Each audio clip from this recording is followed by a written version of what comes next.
Jadi rezeki Gusti Allah lagi warna-warni ya. Saya ingat dari Tuban juga kita dapat pelajaran mengenai transformasi dari ambengan nang tumpengan ya. Asalnya biar ambengan dihampar saja nasi itu terus dipangan bareng. Kemudian Sunan Kalijogo mengusulkan tumpeng. Tapi tumpeng itu kan vertikal ya, ke Allah ya. Terus di hablum minan nasnya itu dikelilingi 3 kembang mawar, nongo karo kantil. Mawar iki mawarni, menungso iki mawarni alam dan kehidupan itu mawarni.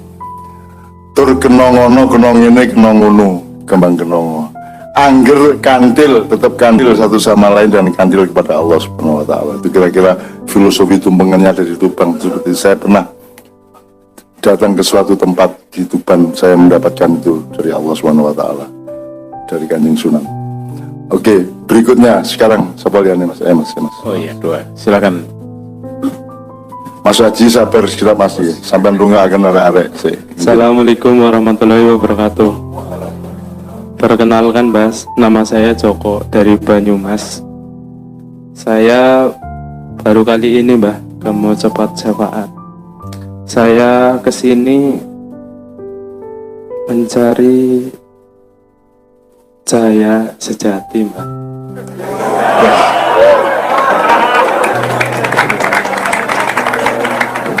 Karena saya bukan orang baik Mbah. Maaf Mbah, cerita sedikit ya Mbah. Saya SD kelas 6 sudah mengenal alkohol. Terus SMP mengenal obat-obatan. Ini belum lama Mbah, sekitar 7 bulan, 8 bulan saya meninggalkan itu. Saya mulai bingung Mbah. Akhir-akhir saya mau berhenti itu Mbah, yang namanya itu apa namanya, orang mabok, orang ngoplo itu ya, yang dicari kan ngefly-nya Mbah. Nah itu akhir-akhir itu saya merasa nggak nyaman Mbah. Jadi lagi minum itu teringatnya Gusti Allah. Terus itu asli Mbah, saya nggak mengada-ngada. Jadi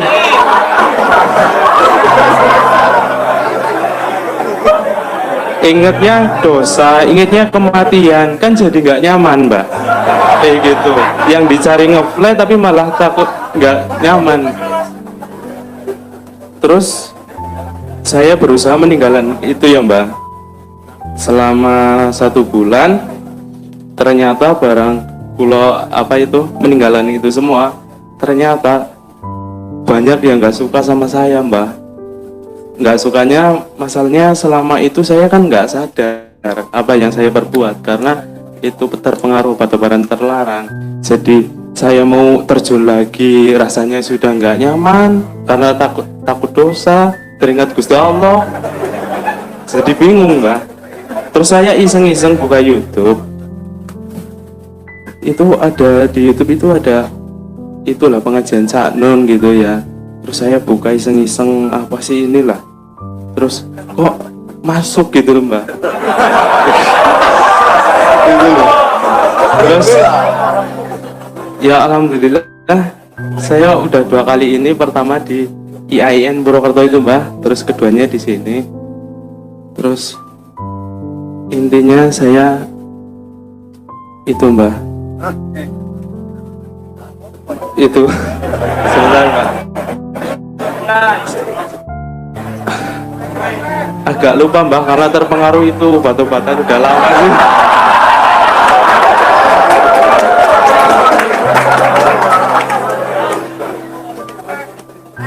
Ini Mbak, kalau kepingin paham Mbak kados jenengan tentang kehidupan yang sejati. Sesudah paham, saya pengen menjalani dengan baik dan benar Mbak. Terus yang terakhir, saya minta doa yang ikhlas dari jenengan Mbak. Gue bakal kulo tengah jalan. Ya, oke. Tepuk tangan sekali lagi ya.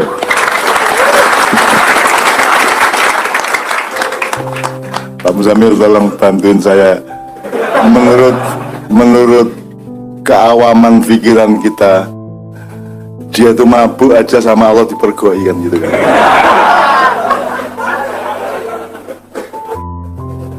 Apalagi kalau Anda melakukan yang sebaliknya, memang yang Allah suruh, maka Anda sama Allah tidak akan terpisah. Jadi pada suatu hari Pak Muzamil, Rasulullah itu jagongan wong 5, wong 6 sama Abu Bakar, Umar, Utsman, Ali sama Abu Dar Al-Ghifari. Rasulullah itu iseng-iseng tanya, "Dulur-dulur, ning dunya iki seneng apa?" Aku njaluk telu wae sing paling kok senengi ning dunya iki. Terus Abu Bakar menjawab, yang saya senangi di dunia ada 3, kata Abu Bakar. 1, kongko-kongko sama panjenengan. Jadi ngobrol bareng ada Rasulullah, terus memandang wajah panjenengan, kan harus penak banget gue. Terus nomor 3, aku kepingin memberikan harta saya berapa saja untuk perjuangan panjenengan. Itu kata Abu Bakar. Kalau Umar jawabannya, kan terus ditakoni kabeh. Umar jawabannya kalau tidak salah, saya ingin membela kebenaran meskipun tidak dipuji orang. Kemudian saya ingin melawan kemungkaran meskipun harus terang-terangan dan dibenci orang. Terus yang ketiga, Umar menjawab, wali aku Rasul. Pokoknya masing-masing sahabat menjawab, tapi yang paling menarik adalah jawaban Abu Dar Al-Ghifari, Pak Muzamil. Saya senang 3 hal dalam kehidupan. 1, lapar. 2, sakit. Nomor 3, mati. Itu yang paling disukai oleh Abu Dar Al-Ghifari. Terus ditakoni karo Kanjeng Nabi, "Ngopo kok kowe seneng telu kuwi?"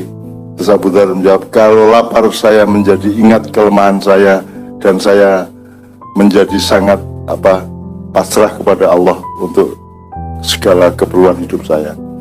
Kenapa saya suka loro? Karena dengan sakit saya bisa sangat dekat dengan Allah, dan saya suka mati karena mati adalah jalan utama untuk ketemu Allah Subhanahu wa taala." Kan itu Om Samil ya. Nah, Anda tadi enggak pakai suka narkoba aja Anda sama Allah ditemui, coba. Kan dasar itu dasar. Orang Madura itu bantah-bantah Allah dulu baru Allah jawab. Anda wis ngepil ditemoni Gusti Allah. Ngepil malah kelingan Gusti Allah, apik banget ki, apik banget ki. Gue nek cara cahja kan, ya lu ngepil terus ben ketemu Gusti Allah terus.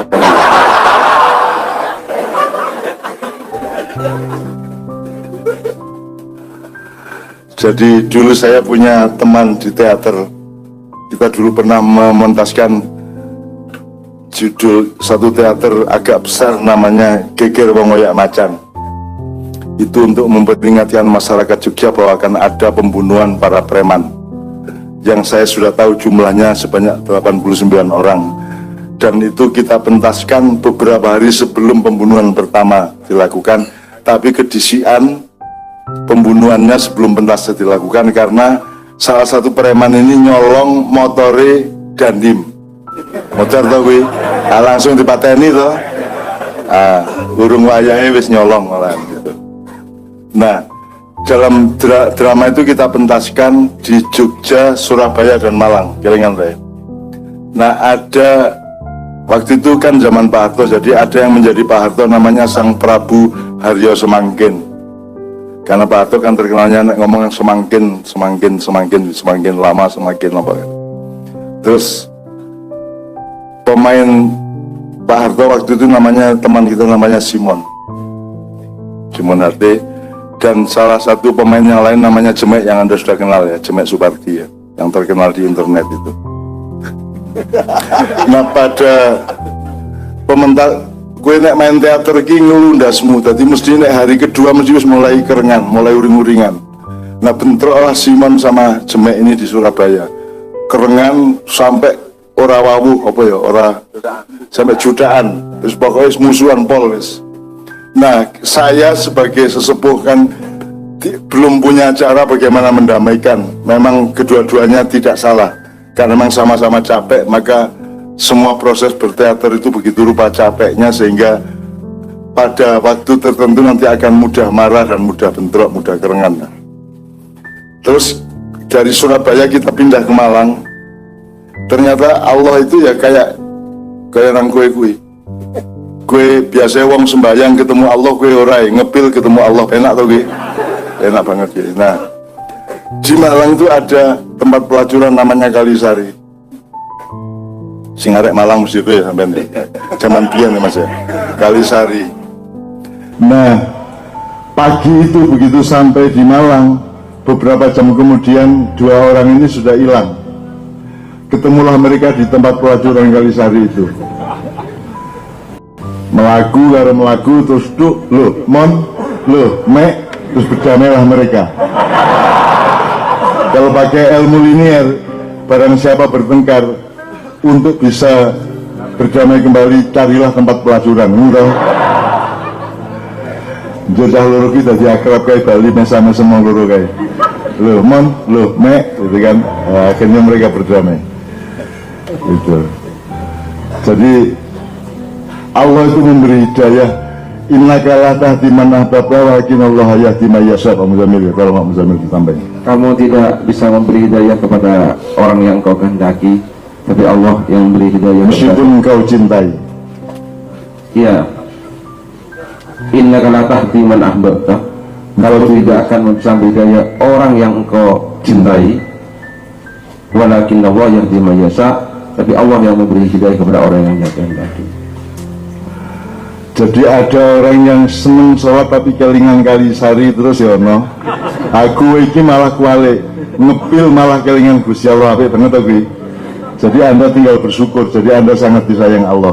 Bahkan Allah tidak mempersyaratkan ibadah untuk ditemui, untuk menemui Anda. Jadi Anda ini karim terus kiris, Anda banyak-banyak rasa syukur. Alhamdulillahmu tingkatkan setiap sholat minum 33 kali.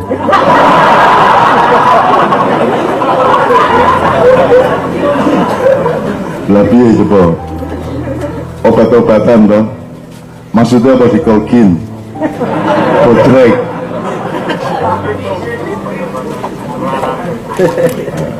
Aku ya obat-obatan dikolkin, panadol gitu, apa?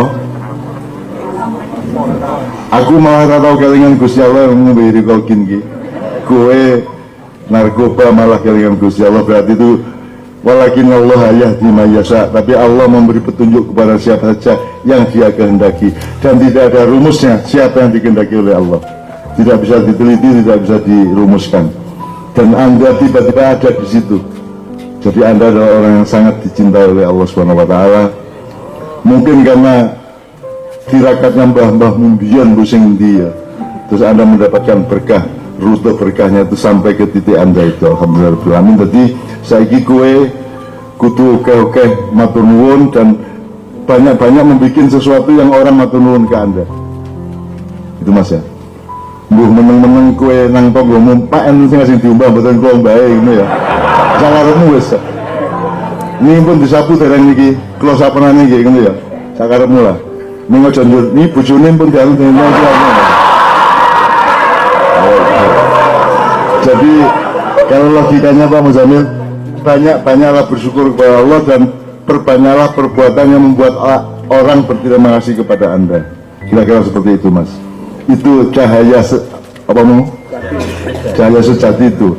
Cahaya sejati adalah pancaran cahaya yang terpuji, dan yang memuji adalah Allah sendiri.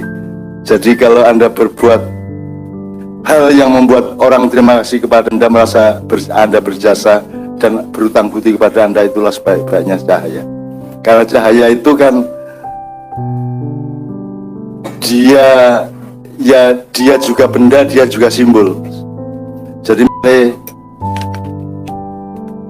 namanya dulu bocah ayu cahaya tuh ya. Ya tahu cahaya tuh Mas. Jadi cahaya itu bisa simbolik, bisa juga benar-benar cahaya. Jadi mulane wong nek raine senengkan sumringah, berarti sumringah itu artinya memancarkan cahaya dari wajahnya, kira-kira gitu ya.